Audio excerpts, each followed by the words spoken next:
Hello and welcome to this town hall event organized by Fundação Francisco Manuel dos Santos here in Lisbon at the MAT Center.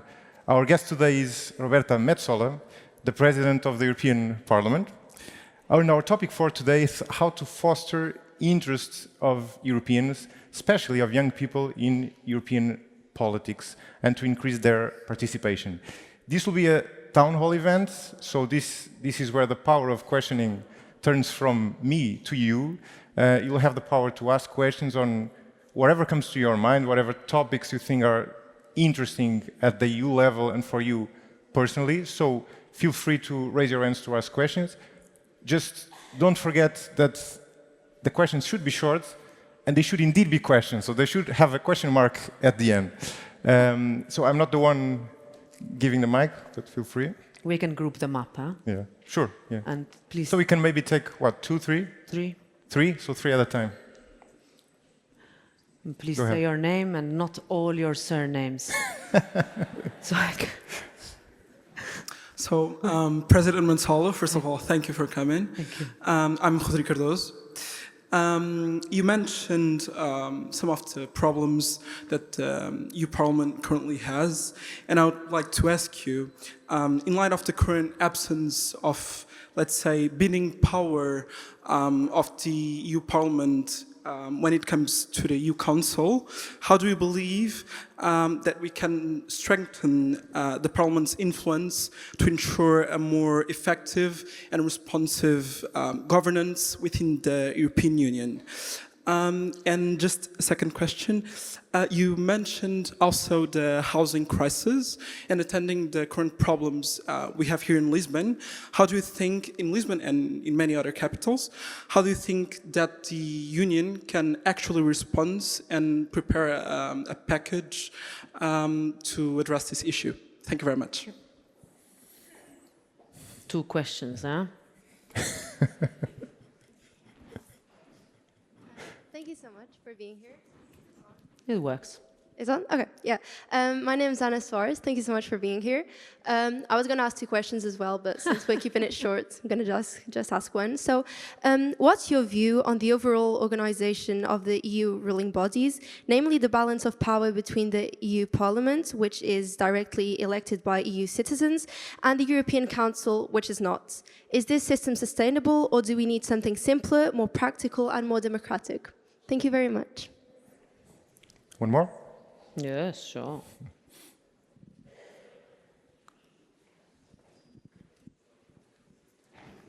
Hi, good evening. My concerns come to my country, Moldova, and I want to ask you how, for example, this country can face Russia and Russia's hybrid war and the conflict with Transnistria and Gagauzia, and how, for example, this small country with such division of national identity can face this hybrid war, as I said, and how can Europe help it during this pathway to European Union? That's it, thank you. What's your name? Patricia. Okay, so first of all, thank you. The first question was similar to the third in terms of balance of power. Yes, we are the only directly elected EU institution. Don't underestimate that the European Parliament votes for the President of the Commission and the whole College of Commissioners, which means that at the beginning of the mandate, we will do this next year after the elections, which will be held between the 6th and the 9th of June. So please put them in your calendar. It is also a holiday on that Friday before the election. So I think, right, or Monday, I don't remember. But you have a holiday as part of that weekend. Please make sure that you vote and your friends vote too. Is that we will determine for the next 5 years who the commissioners will be, what they will be in charge of, and what kind of program the next 5 years the European Union will have. And even if we don't have the so-called full right of initiative, legislative initiative, we have non-legislative initiatives which we take on in order to put pressure for the European Commission to come with legislation, such as we have done on rule of law, on corruption, on media freedom, on certain aspects of green legislation, social impact, etc. So I would, rather than look at what the Parliament does not have in the treaty, but how it can use its soft power that would push, because we are directly elected, our citizens ask us to react.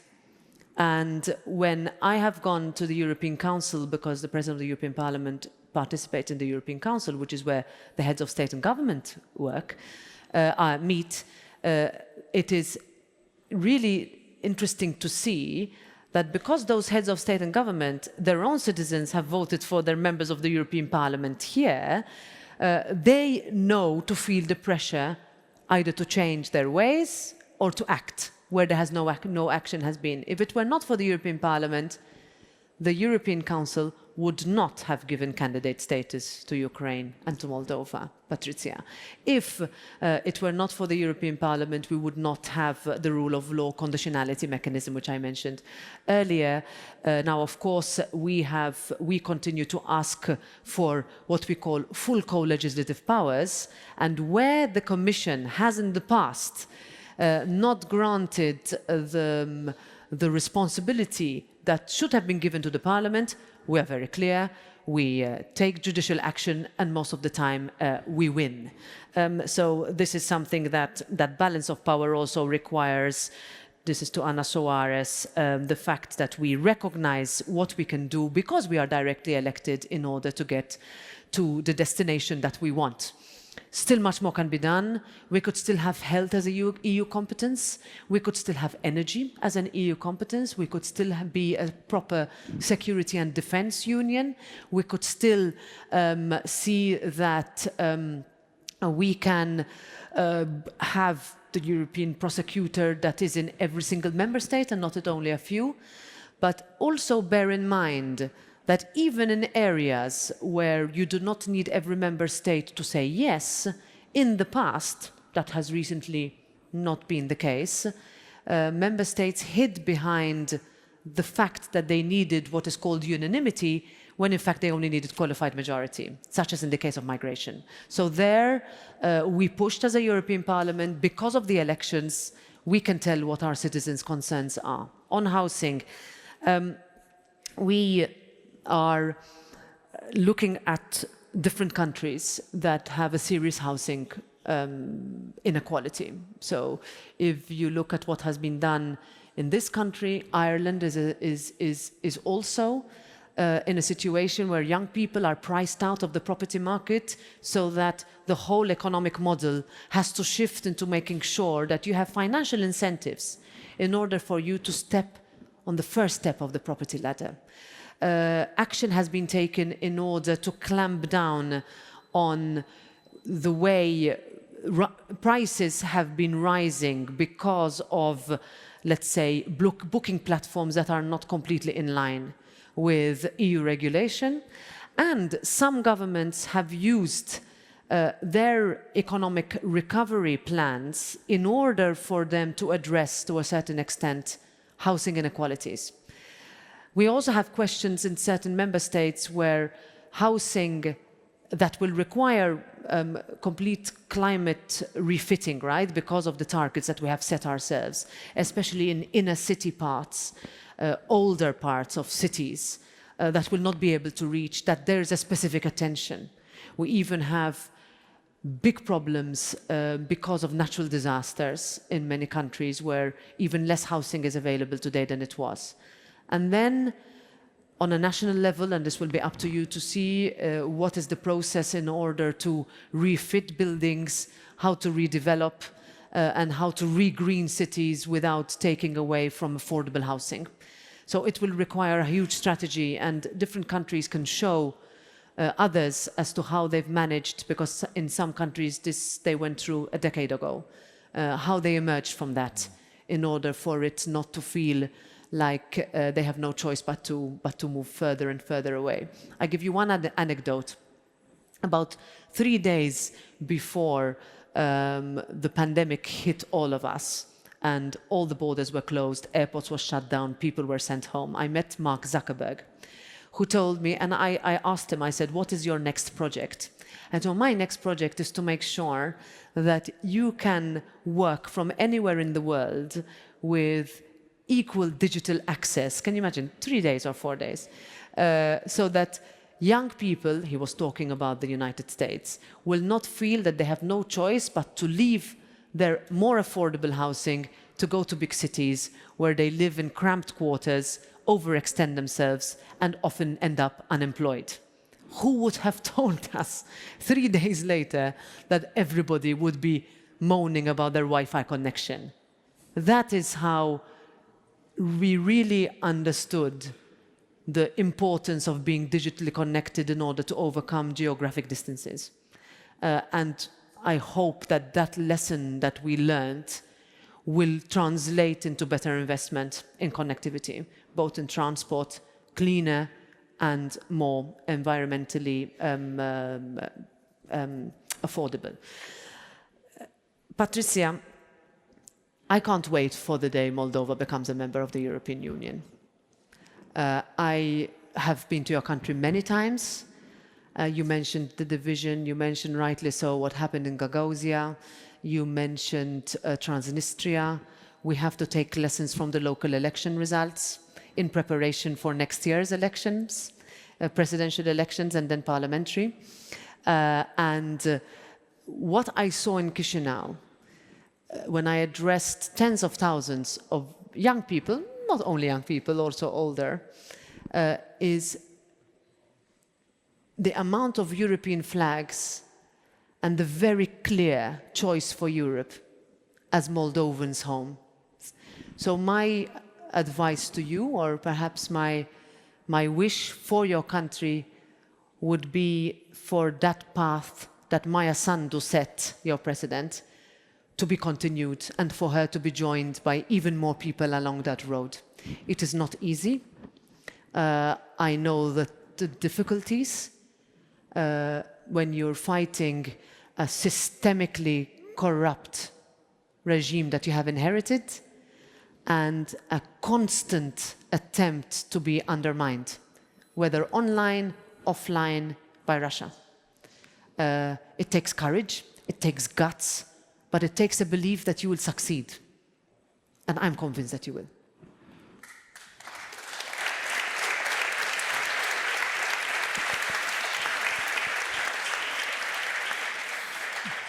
Thank you. So 3 more questions. I don't know where the 25 microphones are. hands. Hello, Madam President. Thank you very much. My question is, the international order is being reshaped. If international organizations lose respect for the values in which they are founded, they lose their purpose. What is EU's position in the rebalancing of international order, particularly in the negotiations it will have to conduct with states that aren't democracies? Thank you very much. Sounds like an exam question. 2 more. Please try and spread them out through the audience.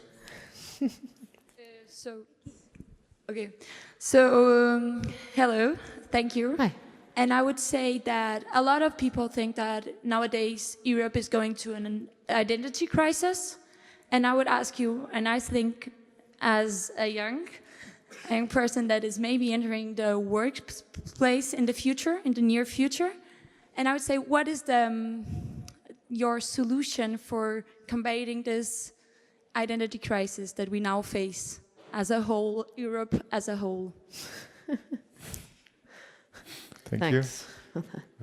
So Over there. Hello, my name is Simão. And I would like to ask you what is the role of the European Parliament about the genocide that is happening in Palestine and the whole world. What is your position and what do you think that the Europeans should do about that war? Thank you. Okay, thanks for that. So, international order is being questioned.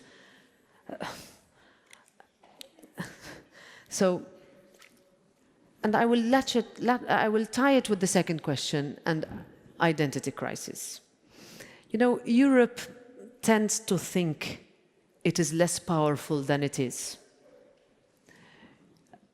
For good reasons. That keeps us on our toes, and that makes sure we do better, and that we offer a better life to the next generation, as our parents worked for a better life for my generation, for your generation. When we talk about the international order, we need to recognize that around 70% of the world's population does not live in a democracy, cannot choose its leaders. Journalism is not free. Freedom of expression is censored. Freedom of movement is impossible.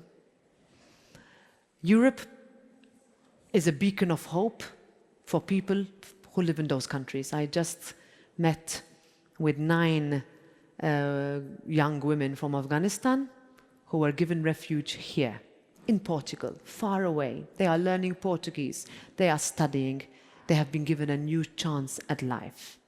That's what Europe offers. No other continent does that.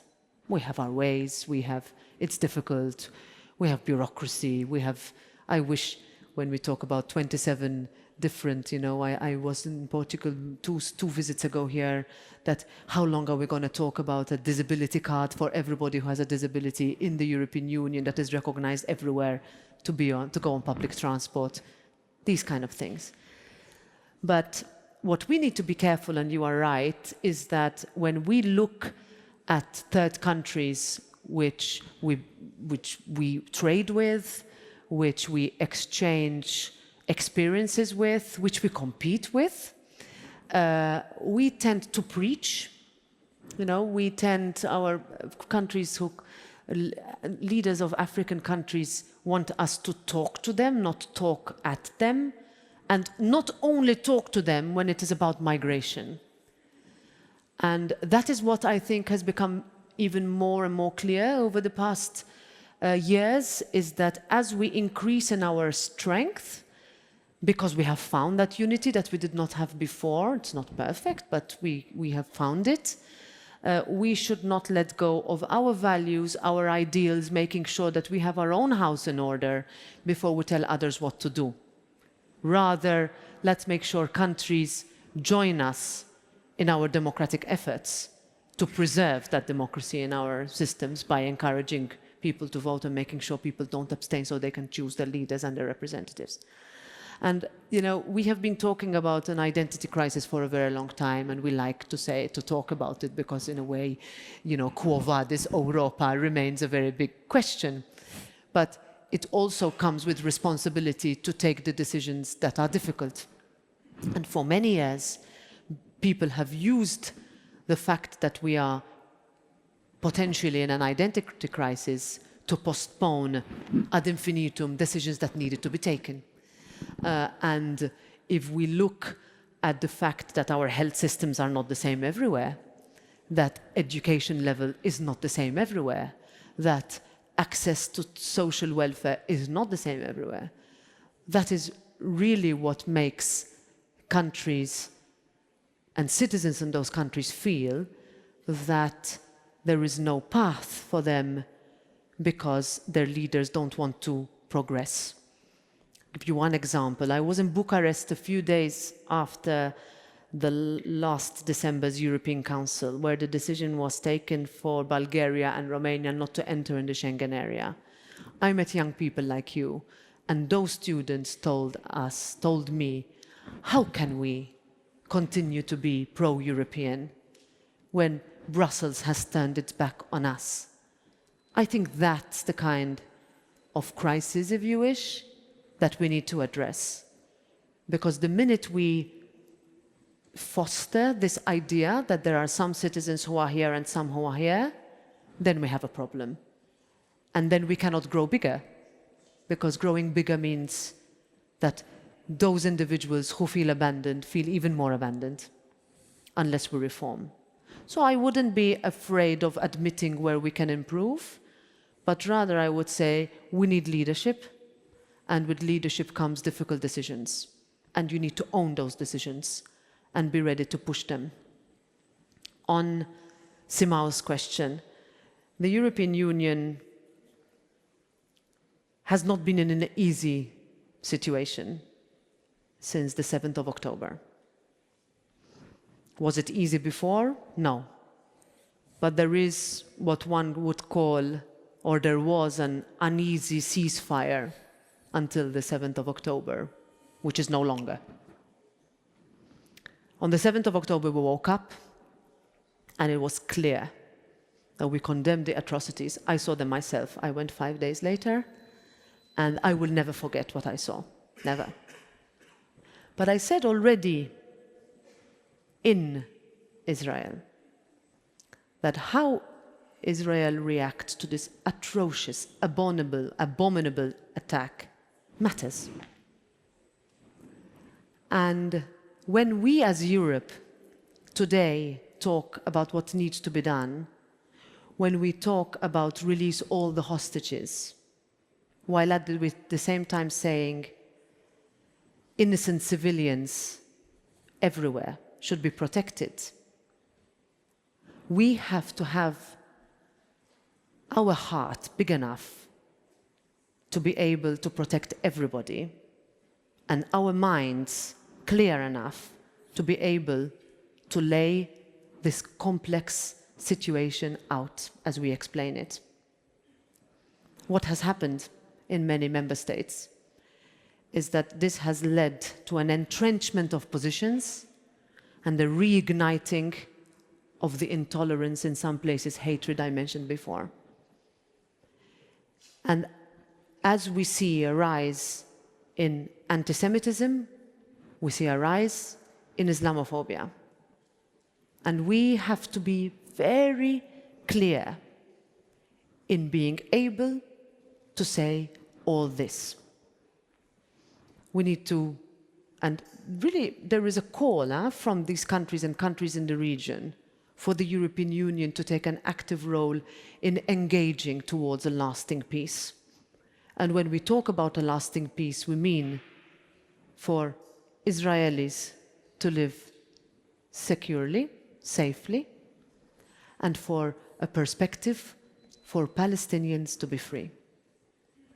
That will take the eradication of Hamas, and it will take the identification and a proper negotiation with legitimate Palestinian leadership.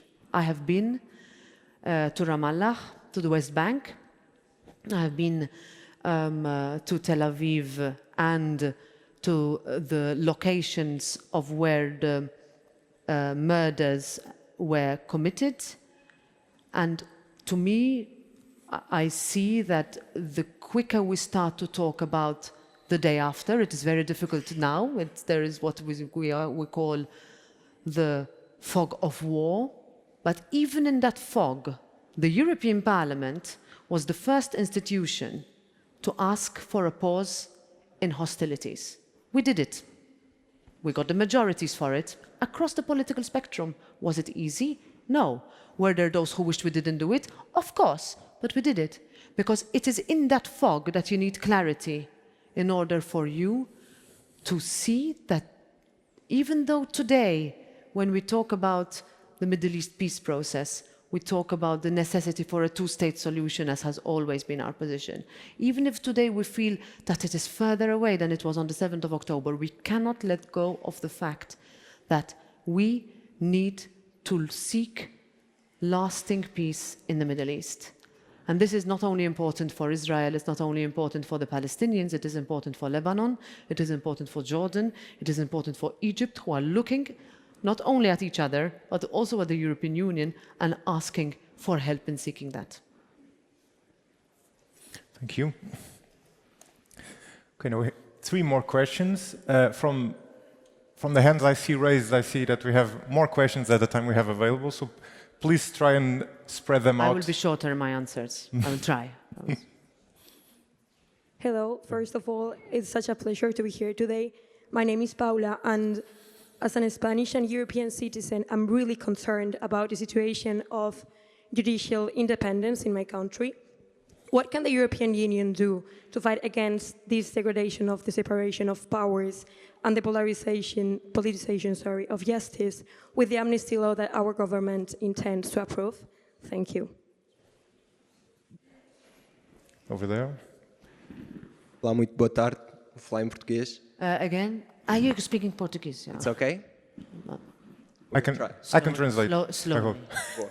Muito obrigado. Bem-vinda a Lisboa, Portugal. Antes de mais, parabéns à Fundação por este evento. Um evento sobre jovens, sobre política, e temos mais de metade de sala realmente jovens. Parabéns, é inédito em Portugal. Antes de mais, sou o Christian, trabalho na MyPolis. Trabalhamos também com jovens, com participação cívica. O nosso intuito é aumentar a participação cívica e a literacia democrática através de ferramentas... I'll translate, don't worry. Através de ferramentas educativas que produzimos. Please just be short. Yeah. Mais I breve. stopped Devagar, at mais devagar. bem-vinda. Curto, Bem-vinda. curto. That's where I... Portanto, o nosso objetivo é aumentar a participação cívica e a literacia democrática ok. através de ferramentas educativas que produzimos. Intervi, pois acredito que na MyPolis encontramos uma das maneiras que conseguimos eventualmente diminuir esta abstenção enorme nas eleições europeias, principalmente junto dos jovens. Na MyPolis já trabalhamos há mais de 5 anos, com mais de 30 mil jovens, mais de 100 escolas, tem sido em mais de 30 territórios. Mas qual é a pergunta? A pergunta, estou a construí-la. Não, mas tens de ser rápido. Claro. O nosso segundo os estudos, o que sabemos é que para aumentarmos a literacia democrática e para aumentarmos a participação nas votações, o que é necessário é realizar simulações dessas eleições. E é isso que faz um dos nossos programas, que são os Conselheiros de Cidadania para jovens entre os 15 e os 20 anos. Fazemos bootcamps de um dia ou dois, onde são sujeitos a várias atividades que têm a ver com a participação democrática e com o voto. Ao medirmos o impacto deste programa nos jovens, em conjunto com o ISCTE, conseguimos compreender que... Oh, Christian, desculpa, tens de fazer uma pergunta. Agora, Tem de ser. Conseguimos compreender que existe um aumento de 27% de vontade de votar nesses jovens. A minha pergunta é fácil. Queria desafiar aqui a Sra. Presidente a implementarmos em 4 ou 5 países da União Europeia o nosso programa para conseguirmos diminuir esta abstenção em países como Portugal, Malta, onde sabemos que temos graves problemas de abstenção. Estamos aqui dispostos e disponíveis para o fazermos. Obrigado. Obrigado. So his name is Christian. It's a question/selling proposition. So he works in an organization that's trying to improve people and young people's participation in democratic elections, especially European elections. So it's wondering whether you'd be interested. So last question. Okay. Should come from somewhere there. Ah. I can see, sorry. Hi, it's me, Sofia Rodriguez. José. Hi. Mrs. President, it's an honor to be here with you and listen to your highlights about education. My question is about racial questions, and it's sensitive. And what are the main challenges facing people of color in the European Union? About discrimination and racism and political representation. As you can see in the full room of the people, we are, I can count maybe 3 or 4 black people here to discuss Europe, to discuss youth. That's the question. What the main challenge of these questions, sensitive questions? Thank you. Okay. Thank you. So, Paula, on that question, we are following, of course, very closely what is happening in your country.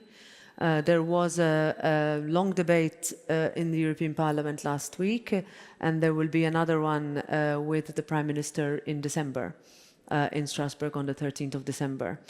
And in this case, also, of course, waiting after we saw the original version of the amnesty law, looking at how and whether it will be amended, and for the Commission to examine it. So that's the European Parliament's position, and we will, as we do with every single country where we look at the judiciary, we look at parliamentary process, we look at all the variables that make up the so-called sort of Article 2 of the treaty fundamentals, that no country, I can tell you, will be spared. Christian, I need you to convince as many of your friends to vote. And it seems like you are doing it very well.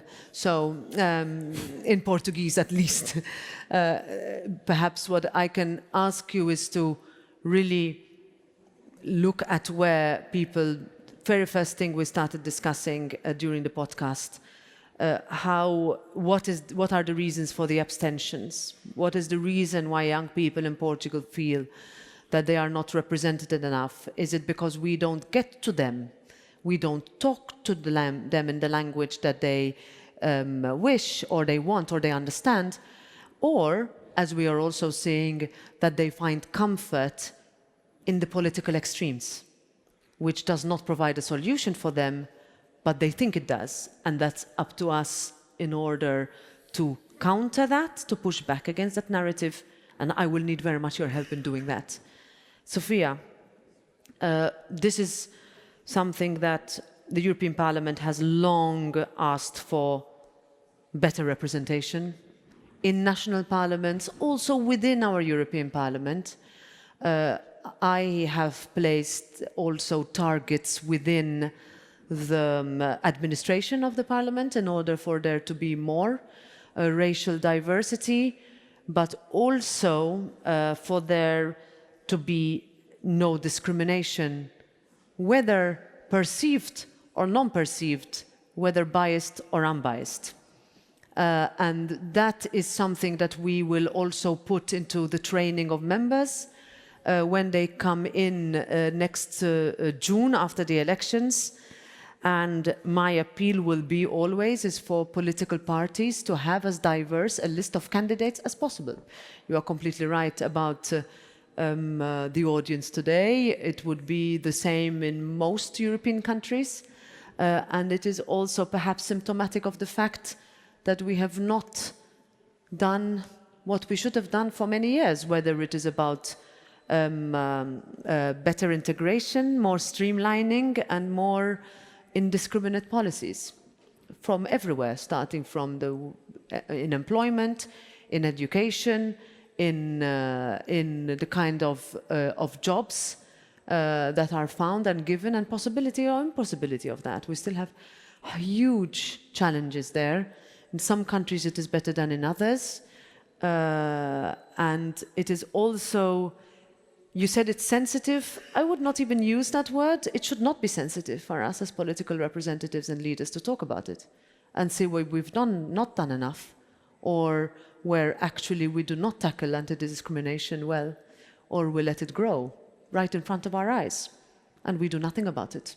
That to me is unacceptable, and we will definitely be running as part of our campaign an appeal and real proper rules against that.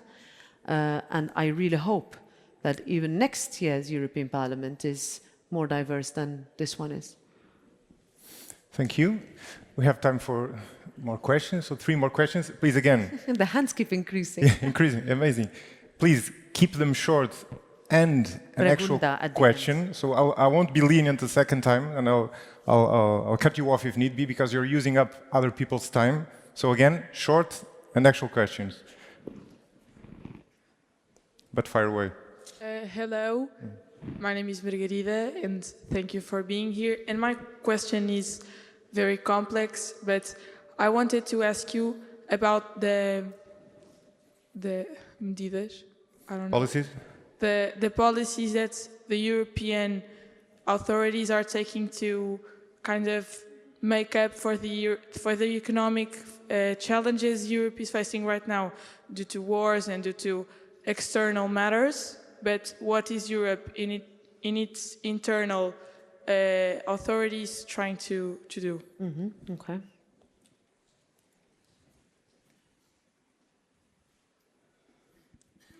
Hello, my name is Julião. I'm from Angola.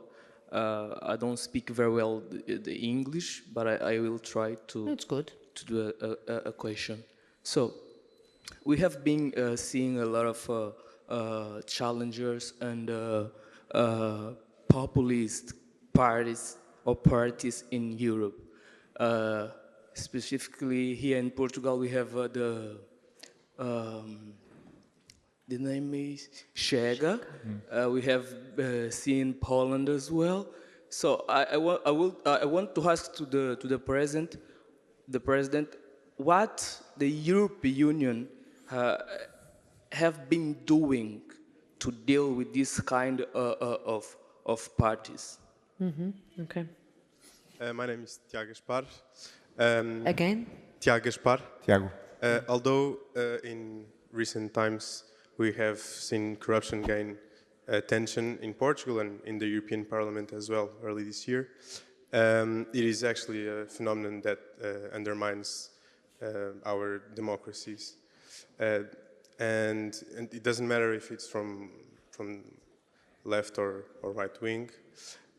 So the question is, should Europe strategically coordinate the prevention and the fight against corruption?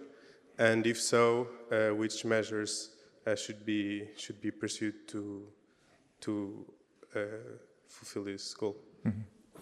Thank you, Tiago. Okay, thank you. So, Margarita, you are right in saying that there is very broad consensus on the fact that we should continue to help Ukraine, and rightly so. Member states agree. And I must also congratulate this country for having been extremely active in helping also one of the first groups of Ukrainian refugees came here. To Porto, actually, not in Lisbon, but to Porto, and it was really a recognition of how important and how welcoming your country is.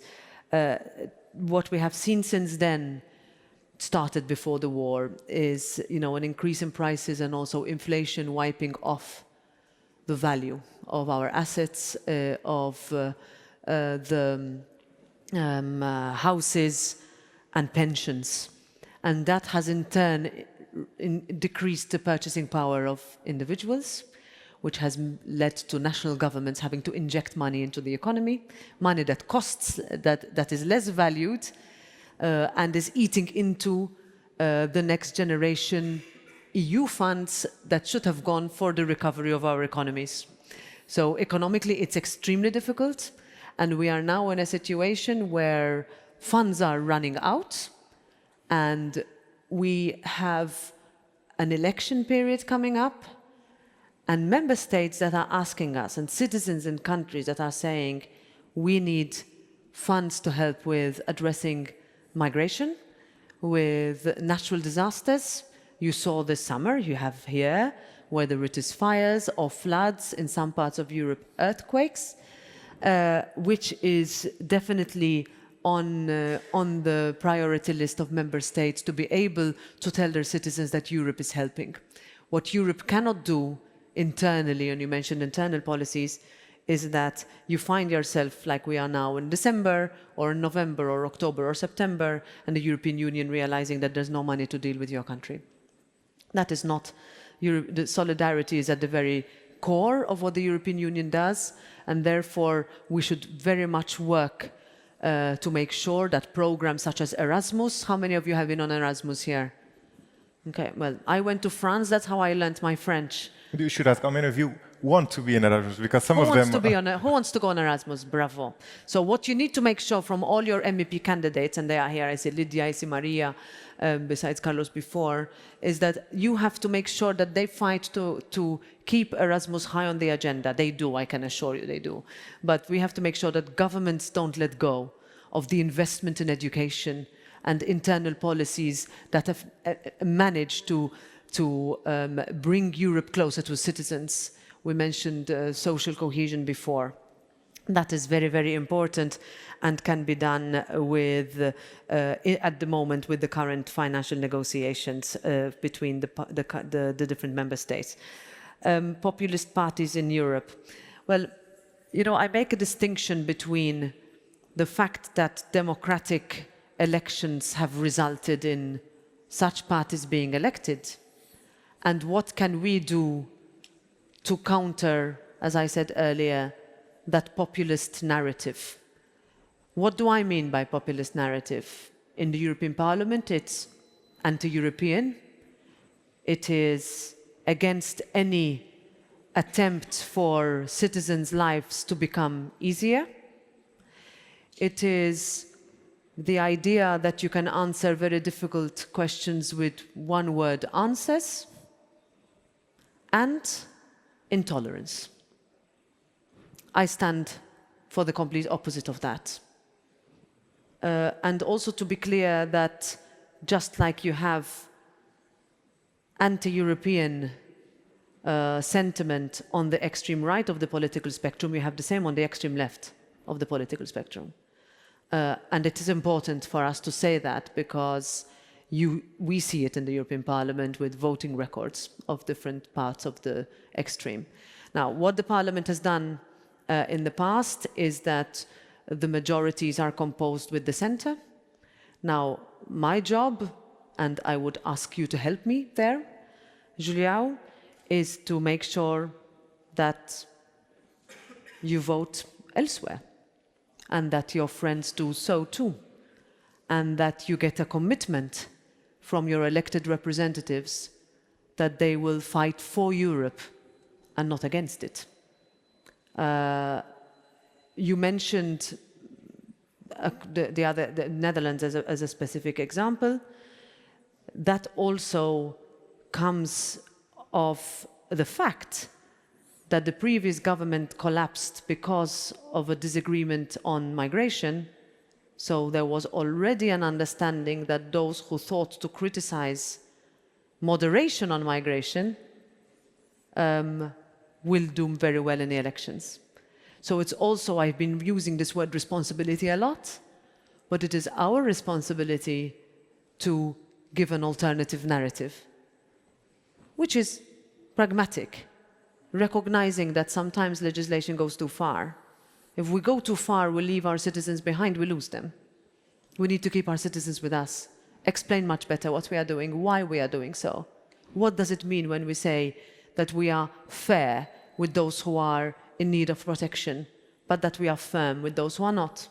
What does it mean when we say solidarity between member states? When we say that we do have some security concerns in the European Union? We need to be able to say it. And I speak to you from the center of the political spectrum. That balance needs to be done by us, because if it's not done by us, then the extremes take hold, and then it's too late. So before we question the democratic choice of citizens, I would put on myself and on all of you the democratic responsibility of choosing elsewhere, because otherwise that's what will happen everywhere else.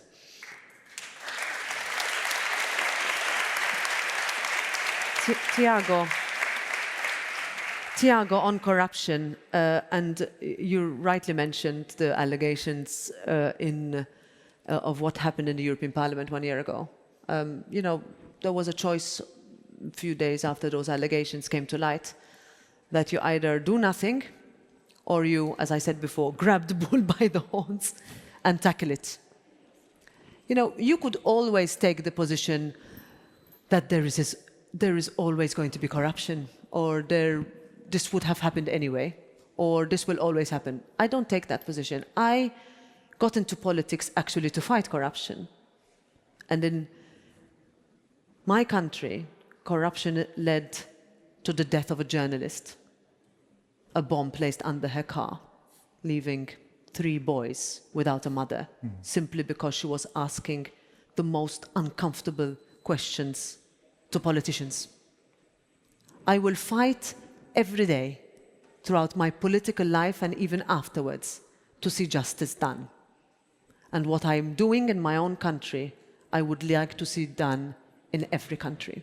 And you have my word on that, and my colleagues' word on that.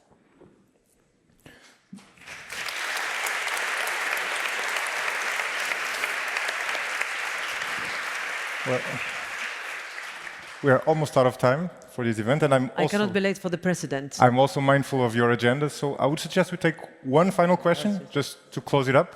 I will blame you with Marcelo. It's in your hands to make it short now, or in your mouth.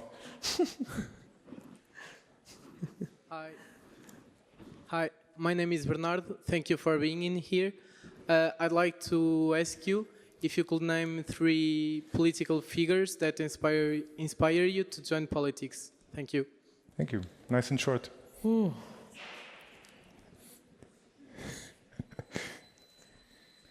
It was too short, perhaps. You didn't give you time to think. Maybe too short, yeah. One more, so I can write them down.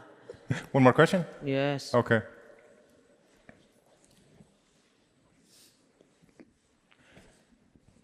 Go ahead.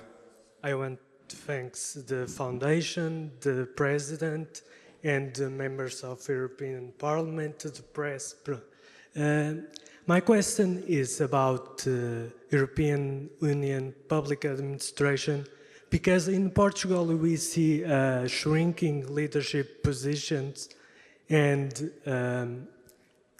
unequal access to paid internships, blue book trainees, and I want to know what the European Union is doing about that.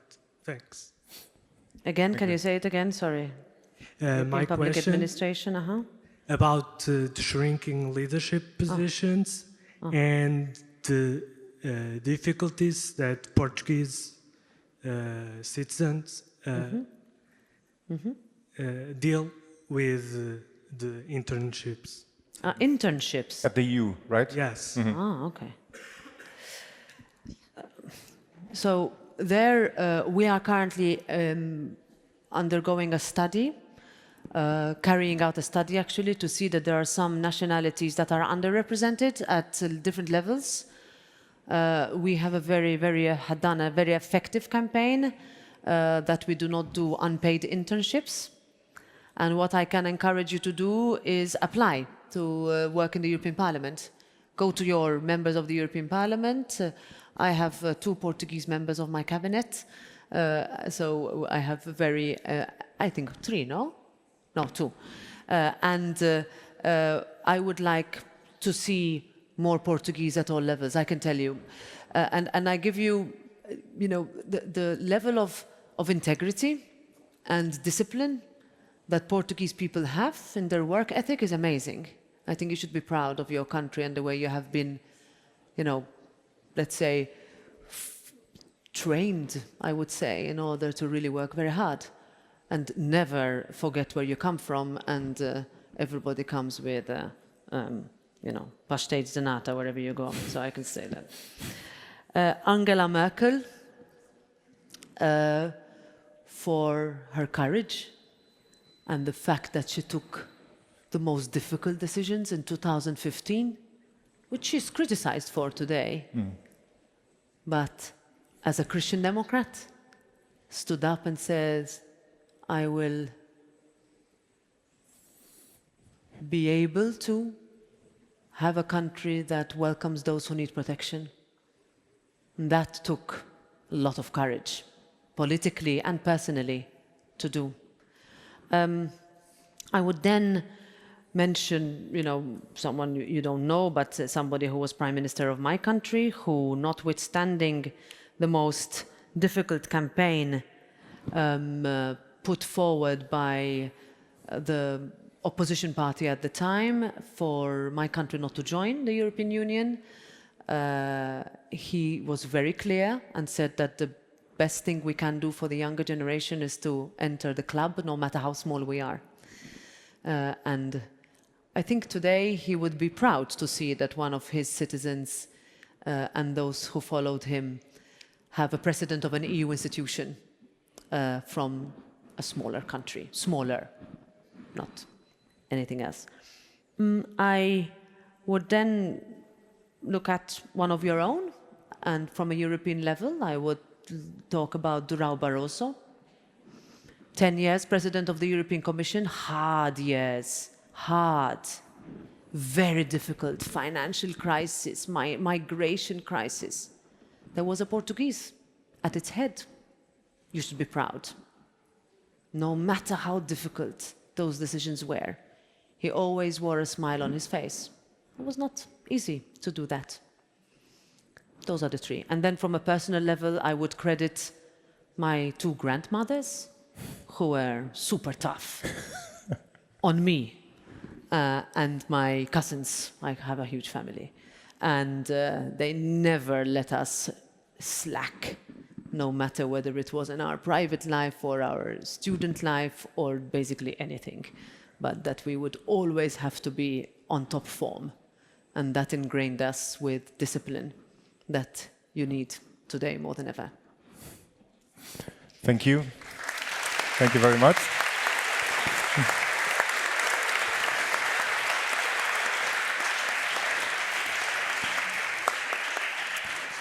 Thank you, President Roberta Metsola, for making time in your busy agenda for this event by Fundação Francisco Manuel dos Santos. It was again, it's a long name. It was Manuel dos Santos. Yeah, slowly. Portuguese names, you know. And I have to say, you have an impeccable ear for Portuguese names. I have no choice. I'm surrounded by Portuguese people in my life. But you say them so fast that you have very good listening skills, as you mentioned before. But anyway, so thank you, and thank you all for the pertinent questions and for participating. See you next time. Thank you.